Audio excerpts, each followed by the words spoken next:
Hey guys, it's Nisha from Did You Have To? And so here's what happened.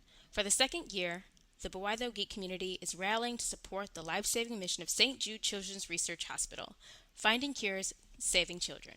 Throughout the month of October, we are fundraising for St. Jude Children's Research Hospital so that all kids can enjoy the spookiness of Halloween without the scariness of childhood cancer.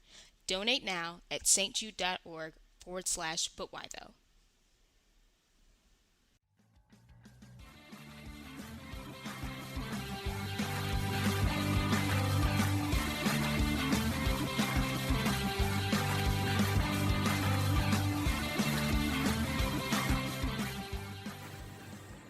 Did You Have To is a proud member of the Buwaido podcast community. Welcome back to Did You Have To, the podcast where two bad bitches talk about anime. And here are your hosts, Kate and LaNeysha. Yeah! Nisha's quirk, stress ball. By internalizing her stress about the world being in chaos and crime, she converts that stress into a superpower, becoming a badass. Kate's quirk, waifu warrior. By just watching her favorite shows, she can manifest real or fictional characters into the real thing. They come to life and fight by her side. Not every character does it, though. She has to find the individual really hot. Yeah! Hey everyone! Welcome back to Did You Have To? I'm Kate. And I'm Nisha. And we're in person. I know, this is weird. We're using the same mic. I can see Kate. I can touch her in front of me. There's no screen. Oh, it is really nice because it's been we're posting the Teresa episode, which is cool, but we've been a little inconsistent with our posting. Yes. Because life. Yep. So this is the first of a few episodes that we're recording in person, which is great. I don't know if it's going to be more on the rails now that we can see each other, or if it's going to be more off the rails. We're going to try our best to stay on the rails, but no promises. That is what I will say. With that, today we're going to be talking about a Netflix original anime. I don't even know why it's called an anime anymore, but it's called an anime series. That shit's CGI animation. Yes. It's not an anime. Mm-hmm. But Resident Evil Infinite Darkness. Mm-hmm. Yes, I have thoughts. I don't go here to the Resident Evil school, but I have seen some movies. And I've played one demo. So, take it away, Kate. Yes, I do go to the Resident Evil school of zombie and capitalism. Because that's all Resident Evil is about. The ills of capitalism plus zombies. Mm-hmm. And this one, I mean, it's really interesting. It deals with a lot of canon things. So, if you remember, you have the president looking at the picture of his kid. Mm-hmm. The reason that's important is because Leon Kennedy saved that little girl. Okay. In the past. Got it. So, it is canon-ish in the way that animated Resident Evil movies are canon. Also, it's really weird recording a podcast looking into somebody's eyes. Stop! I'm trying not to make it weird. God dang it, Kate. This is just weird. Okay, I'm gonna look at the wall. Kate, continue walking. Stop looking at me. I'm not looking at you anymore. I'm looking at the window. Put a screen between us. This shit's hard. Yeah. There are some podcasts you record in person all the time, and I don't. That's true. It's weird because I don't feel like I feel like I'm talking to you, but I'm also using my podcast voice trying to make a podcast. I have on my code switch voice right now. Hello, we're white women right now. Wait. Catherine, how did you feel about the part in the film when the rats, how did you feel? How did that make you feel as a Resident Evil fan? But before we get to the rats, yes, because we're going to talk about them, let's talk about what the movie is about. Yes. So, one of the reasons that Netflix put this out is because it is Resident Evil's 25th anniversary this year. And they're doing a whole bunch of stuff. There's a Resident Evil manga coming out for Tokyo Pop as well. But this one specifically takes place in two time periods. It takes place in 2000 and 2006. It all references an event that happened in 2000, though, which was essentially a helicopter belonging to the U.S. Special Forces who were intervening in Panamistan, according to the Netflix press release, is entirely not meant to be a country that is at all real. Yeah. It's a Middle East equivalent. Very much so. So intervening in the Panamistan Civil War fell from the sky, but instead of bugging out, the U.S. Army Mad Dogs, who were in the same battleground, refused orders from Command Center to stand their ground and went to save the survivors of the crash. But the Special Forces were already annihilated, leaving the Mad Dogs, led by Captain Jason, the hero of Panamistan, voiced by Ray Chase. That was who that man's voice was. I was like, that's why that's familiar, because Ray Chase is literally in everything. Okay. They were forced to escape in order to survive, fighting an outbreak along the way. In 2006, which is the present time where the larger bulk of the story happens, a hacking incident occurs at a top-secret White House file, which leads Resident Evil pretty boy Leon Kennedy, Jason, and two other agents to be invited to the White House in order to investigate the incident. However, that night, zombies attack, and somehow it wasn't a big deal. Yeah. I guess I was more surprised why no one reacted the way, like, zombies. How? What? Because, like, there's even the one scene where the guy who doesn't know how to kill a zombie is just shooting at a zombie, who's something that is clearly a zombie, that is an undead creature, in the chest and multiple body parts, and then Leon shows up and he's like, you gotta shoot him in the head. Yeah. I'm like... And it's weird, because this is canon, so, like, Raccoon City has happened. Yes! People know zombies exist. I know Raccoon City. I know what that is. Yeah. I know that part of the school. So, like, all of that has happened, and, like, nobody seems bothered by the fact that there were zombies attacking the White House. No one's bothered by the fact that the Secret Service dropped the ball and that, like, zombies got into the White House, which I guess contributes to a bigger part of the plot, but... I was still kind of like, it's the part where the president's like, now we have a chance, not that you're here, Leon. And I'm like, damn, fuck you too, Mr. President. Yeah. I feel like Secret Service is, well, fuck you too. But, yeah, it was kind of just weird that, like, it's that weird thing of, like, in certain zombie films or, like, genre where, like, people know the existence of zombies happen or, like, the events happened in the city or whatever, but they're not... There's people who just don't know how to kill a zombie still. Yeah. So, I don't know why. That's the weird thing. I'm kind of like, everybody knows what a zombie is. Why aren't they built to do this, apparently? Right. But, so all of that happens. Meanwhile, Claire is an aid worker. Claire Redfield is... Leon is the pretty boy. Claire Redfield is the badass. And she is an aid worker, and she's in Panamistan, and she's talking to a, where is it?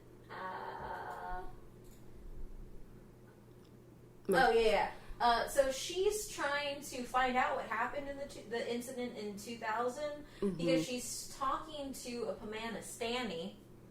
This is so weird. Totally not an analogous country for the Middle East.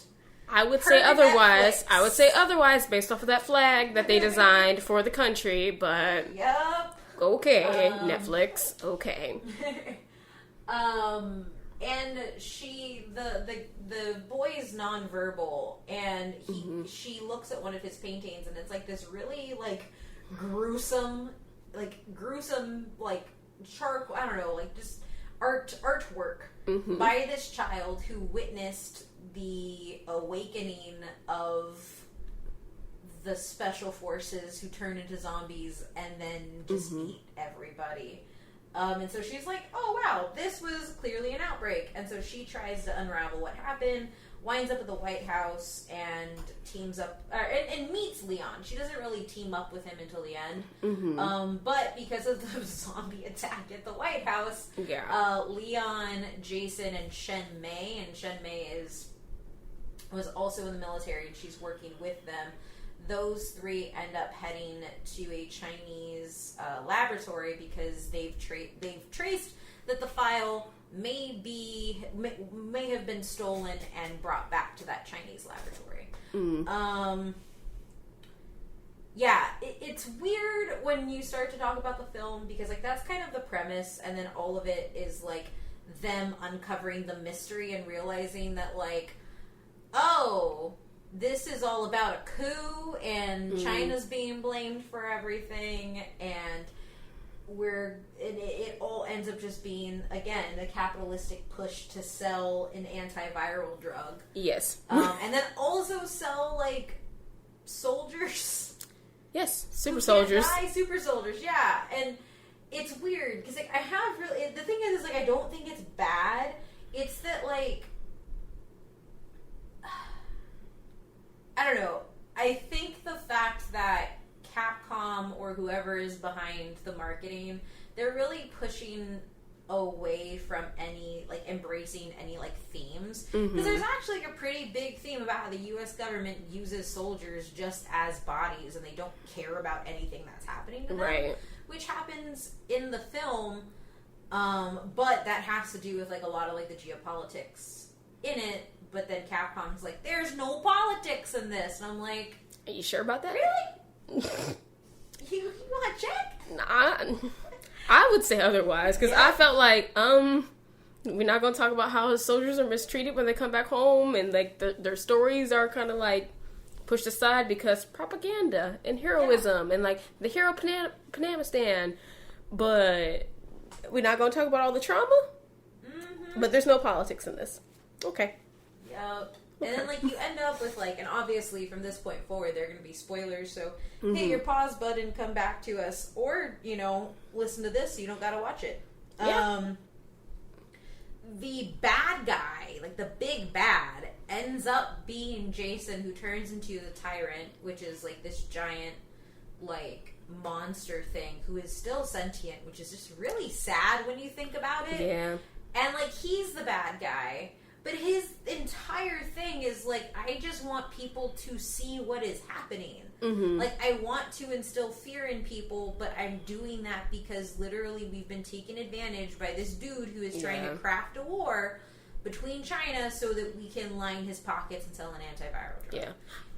And I didn't like him becoming the villain. I liked, up until that turn... Like, I feel like his motivations for wanting to expose what, like, the true story about what happened to him and his crew made sense, and his motivations up to that point made sense. Because they all ended up killing themselves. Right. They all committed suicide. And, like, when you learn about, like, why and what happened and how things unfolded, it's like, no, this all makes sense. You want to expose the truth. You want to get the truth out there. It doesn't make sense that why he would allow himself to, like, become the...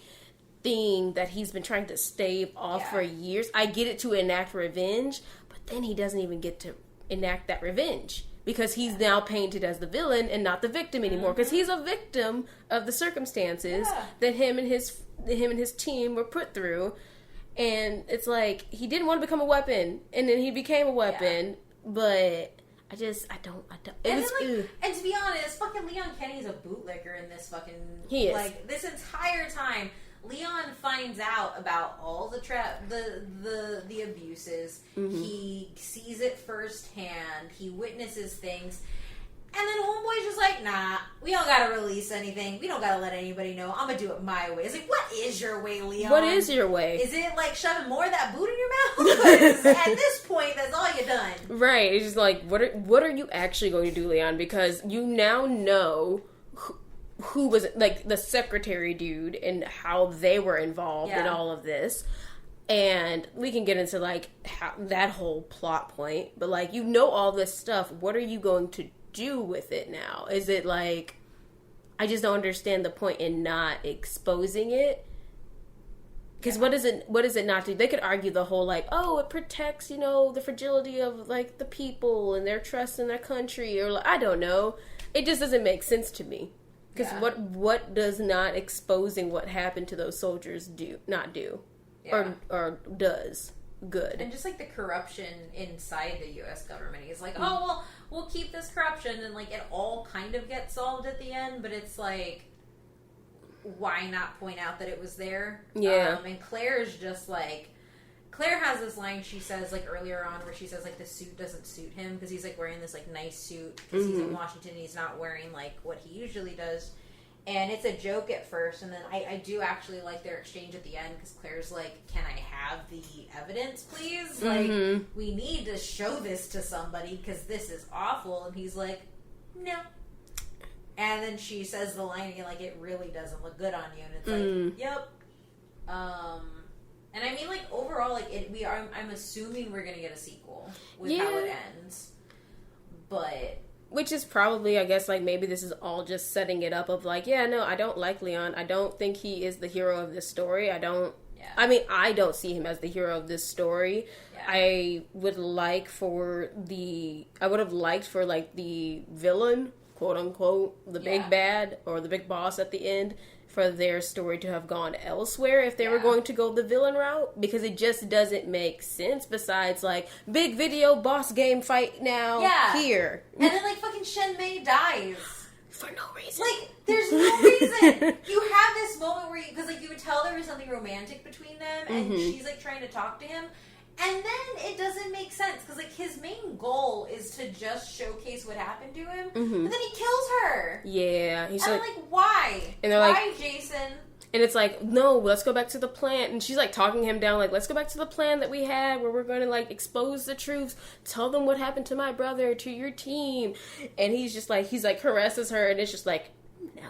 And then snaps her neck. I'm just like... What? It was the reaction of both of us being like, wait, what? Yeah. Why he kill her? Why he kill her like that? Why? Oh my god. It didn't make sense. But like this move, between that and the rats. Yeah. There's points in this movie. There were choices made. There were choices made, and I wish those choices had motivations. Yeah. Getting into the rats real quick, I just think the director wanted to see mutant rats come out of people's corpses. So in episode 2, they're on a submarine, and you get like this, it sucks. Like, I will say, like, I don't know if I like it, but each episode is kind of its own, like, mini movie. Yeah. Like, it's a mini series, but and they're not that long. They're like maybe 40 minutes, if that. And each episode of this 4-part limited series, each one of them has, like, their own thing that they're doing. So, like, the first episode is just the zombie attack on the White House.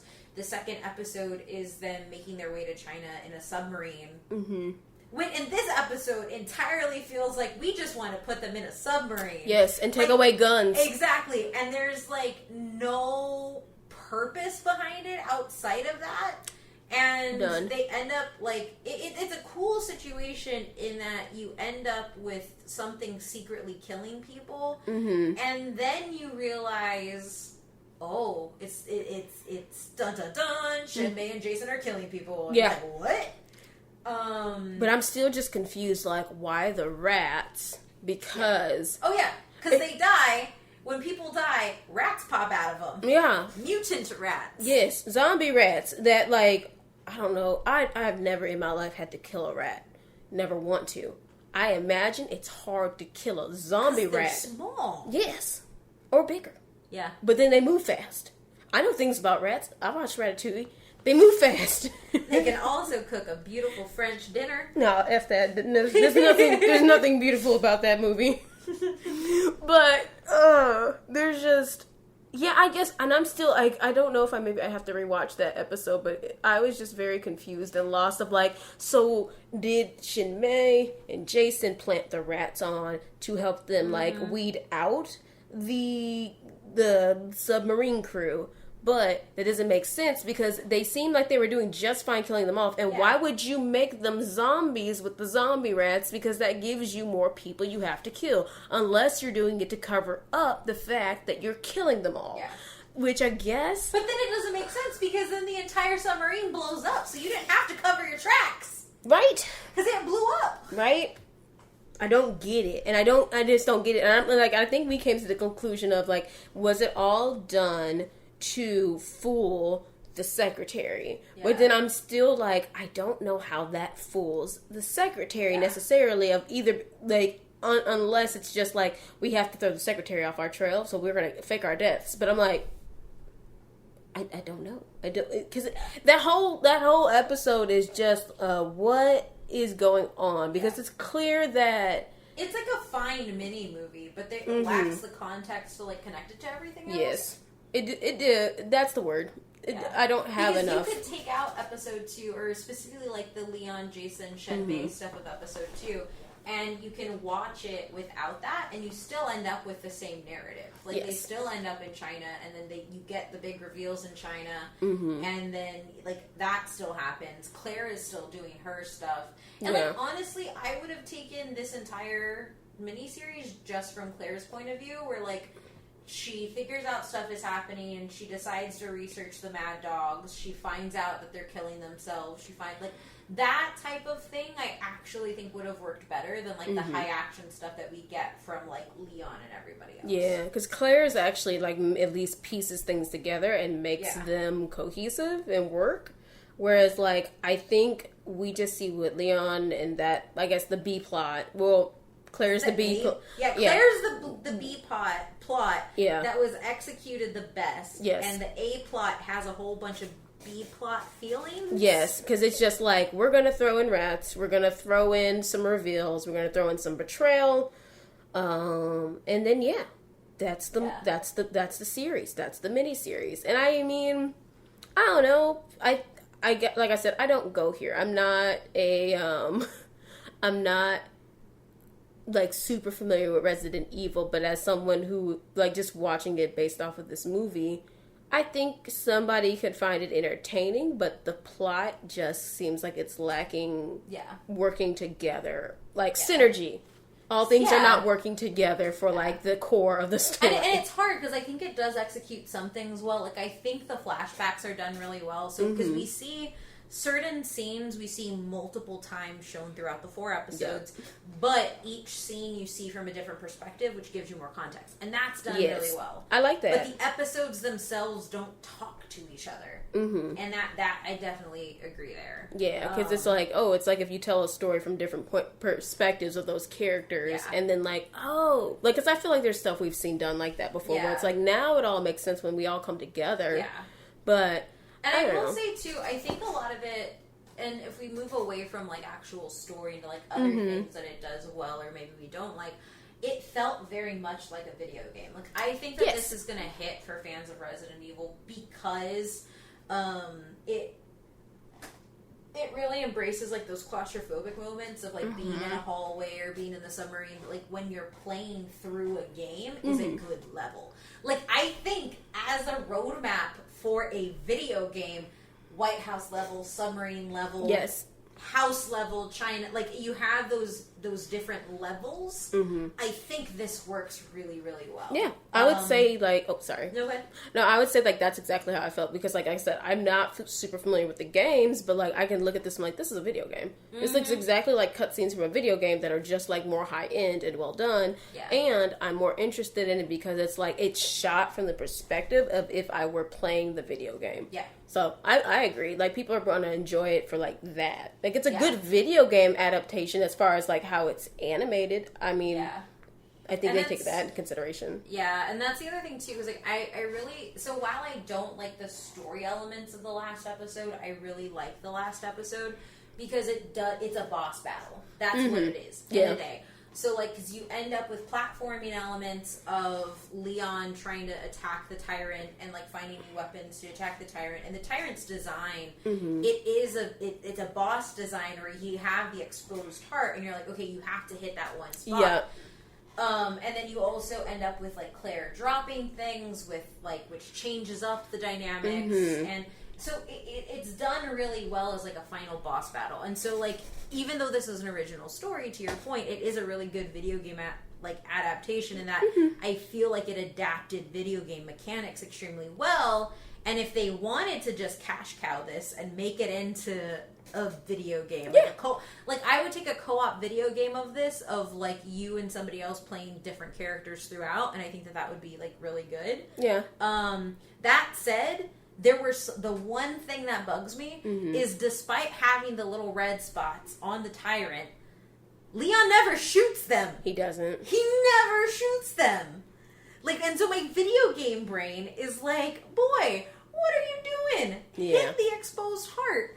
Versus, like, he's like, oh, I'm going to shoot his arm off with a rocket launcher, and I'm going to fire my pistol right at random parts of his body. For like, someone that's not who's, how it works. Right, for someone who's, like, supposed to be, like, you know, very well versed in killing zombies, I would have thought, like, and again, I just question, was this done for the effect of, like, make this battle go on longer? Yeah. So, like, yeah, no, if you were playing the video game, you would have been like, I gotta shoot that heart. But it's like, for the story of the movie, like, are y'all just dragging out this boss battle because, like, if he shoots the heart, he, like, I don't know. There's just ways that, like, y'all could have, like, make it more difficult for him. I don't know. It just, So, I guess one thing for me, and I guess it's not that it bothered me.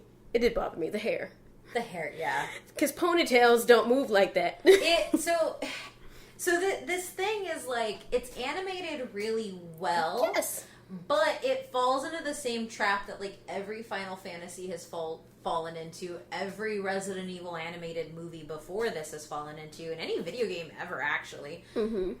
They don't know how to do bunches of hair, and so the women characters suffer because they're all in ponytails, but like it looks like straw. Yes. It just looks like it fringes at the bottom, and it looks like it's like terrible split ends or layering. Which, I mean, like, some people might say, like, y'all are just being nitpicky. I'm like, it's not that we're being nitpicky. It's just like, okay, I'm sorry. Have you seen Tangled? Have you seen, like, animation of, like, hair since 2010?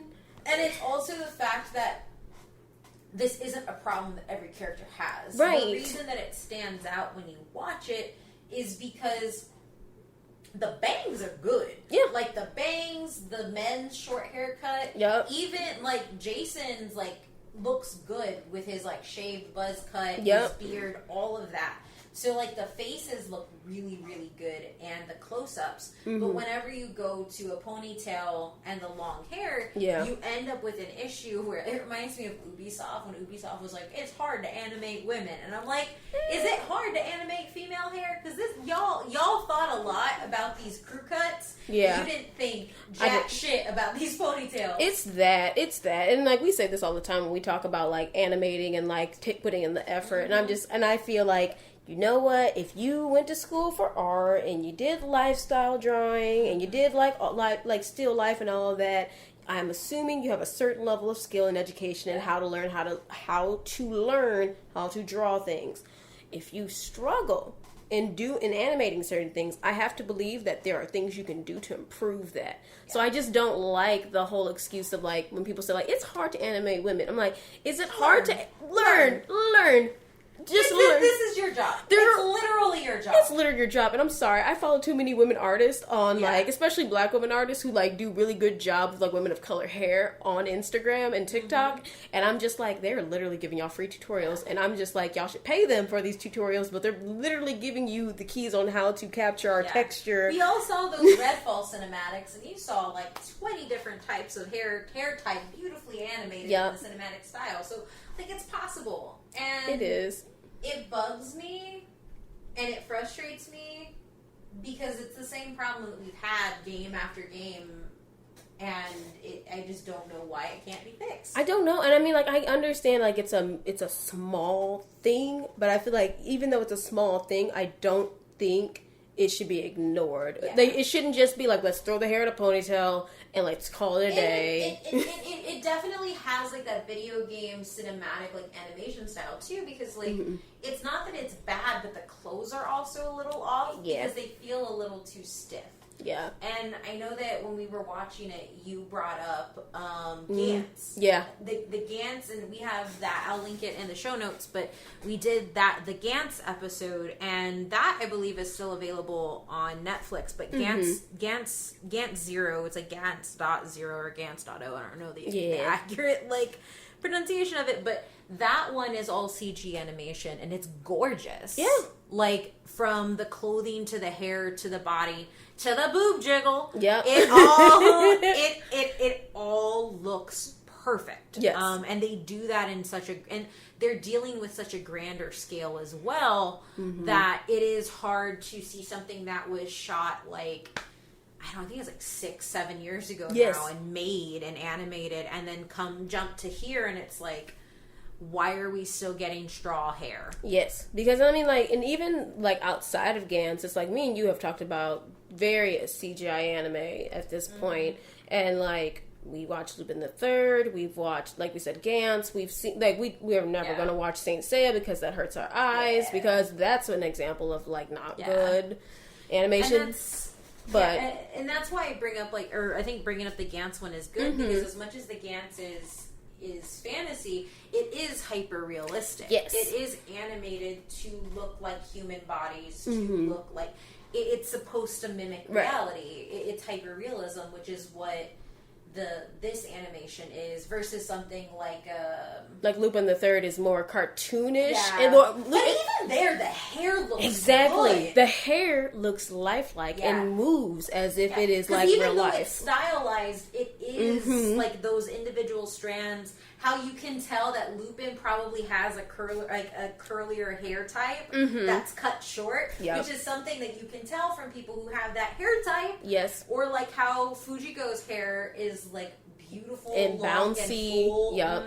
And it's just like, y'all can take, like, I see this done on this in this style, and I just feel like I understand different styles, like we're saying, like one is hyper realistic, one's also based off of a video game, one's based off of an anime, and like the styles are different, but I feel like the concepts of capturing like the lifelikeness of the hair, and it is still there. It's not like a Earwig and the Witch, where that is CG, but that is like single strands, kind of 2D animation hairstyle type, versus like Lupin is like, you can see the individual strands when people like jump around, and it gets frazzled and stuff like that. Yeah. So I mean, I feel like it's one of those things, like we said, like even though it's like, it feels like it's a minor thing, it does really feel like, no, this is like stuff that matters, and like it's like it shows your effort. Like we talk about it when it comes to like animating skin tones and coloring, and like how we look at the poems. And I think this is really important too, because it shows the effort put into animating female characters. Yes, like that's why it's an issue, because the male character's hair is good across the board. Everyone has different, like down to their eyebrows. I saw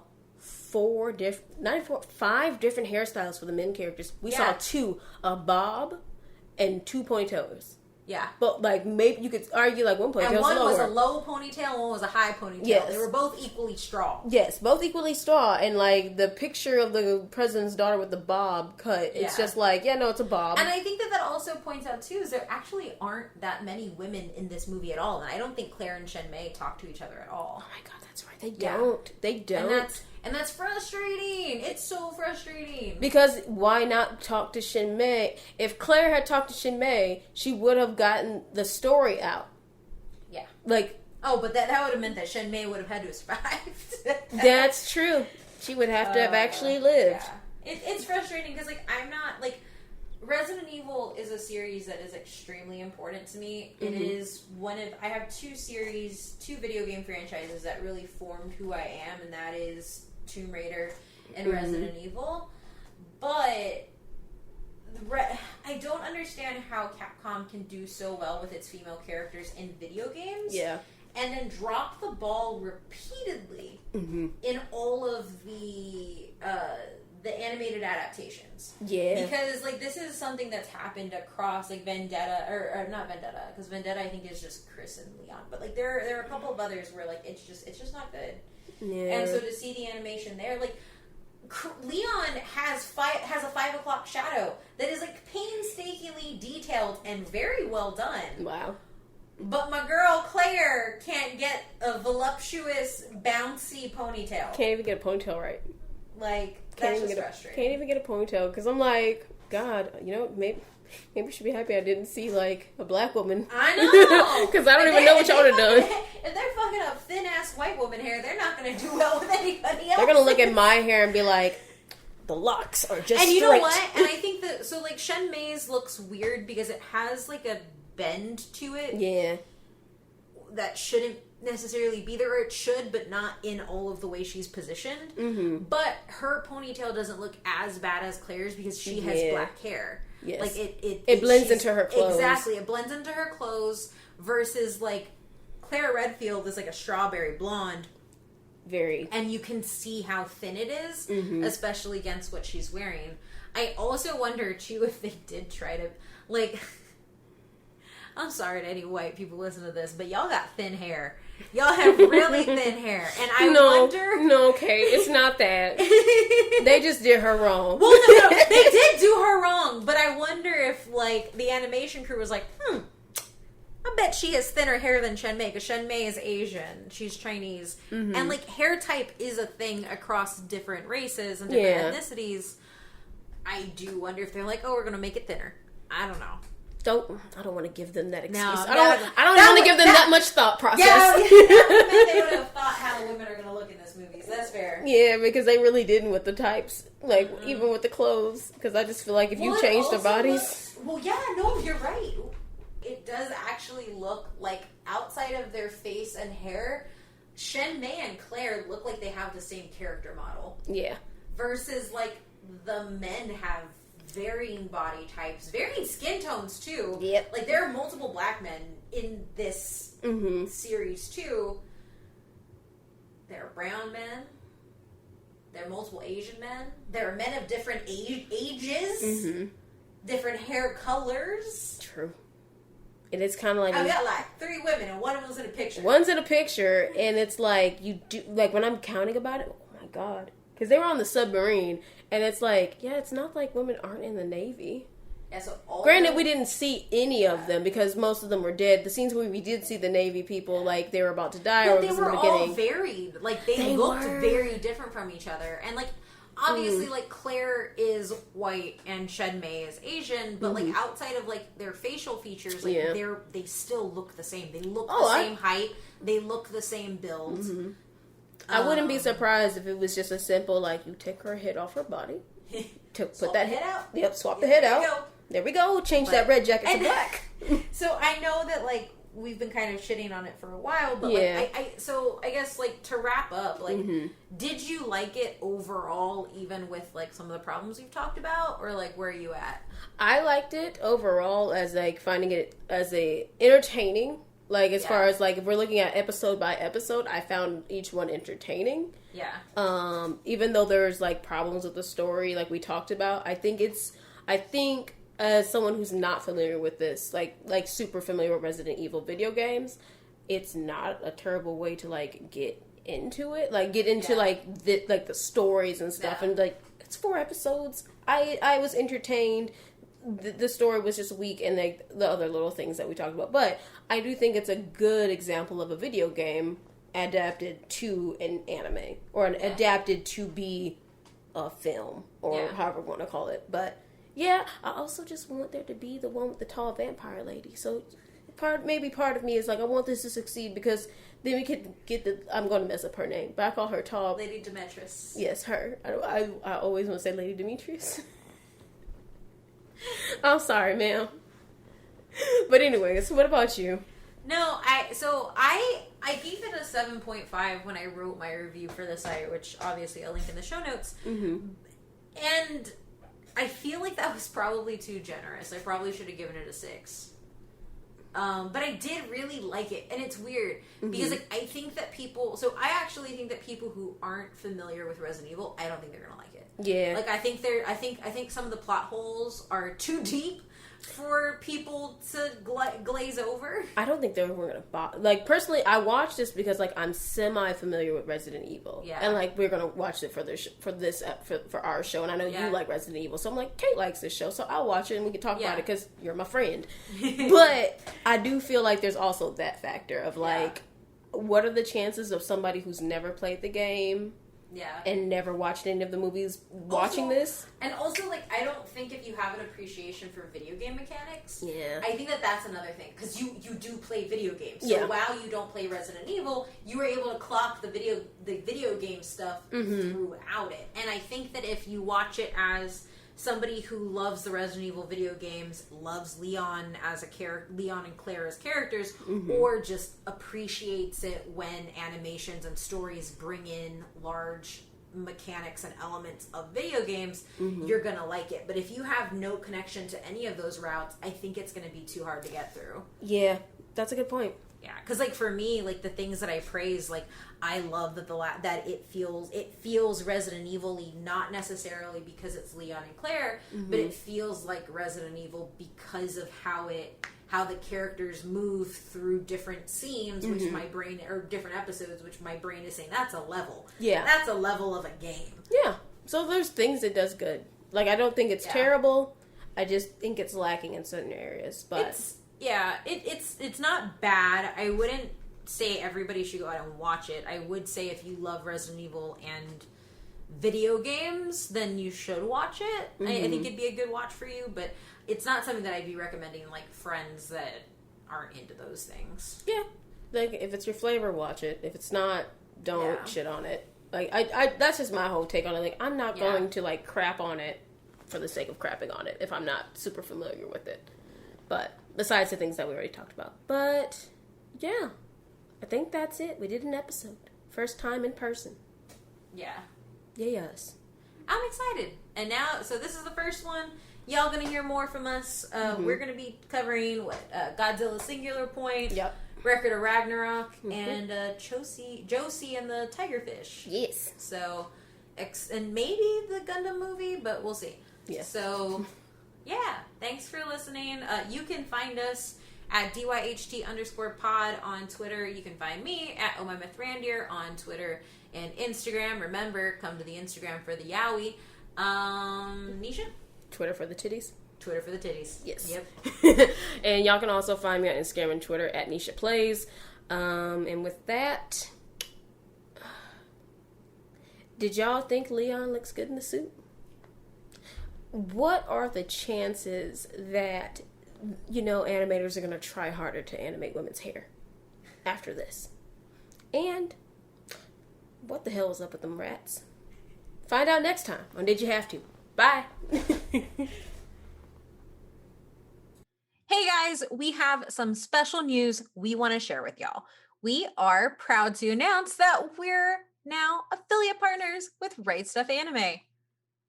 Right Stuff is the largest of North America's anime-specific retailer and distribution companies. They are your store for anime, manga, figures, and more. You can shop merch from popular series such as My Hero Academia, Tokyo Ghoul, One Piece, Castlevania, and so much more. And it gets even better. Right Stuff also allows you to use Sezzle on their online store. With Sezzle, you can shop now and pay later by dividing your total purchase into 4 equal parts and paying it off without any interest. So you can afford to buy that huge manga haul in your wish list or that very nice anime figure that you've always wanted. Having been longtime customers of Right Stuff Anime, we are thrilled to work with them officially. Remember, if you enjoy our show and But Why the Geek community, you can help show your support when you use our affiliate link to shop Right Stuff Anime. Bye! Did You Have To is co-produced by Kate Sanchez and LaNeysha Campbell. Our intro is done by Dr. Emery Stephen Daniel. And our outro and intro music is by Benjamin Tissot, aka Ben Sound.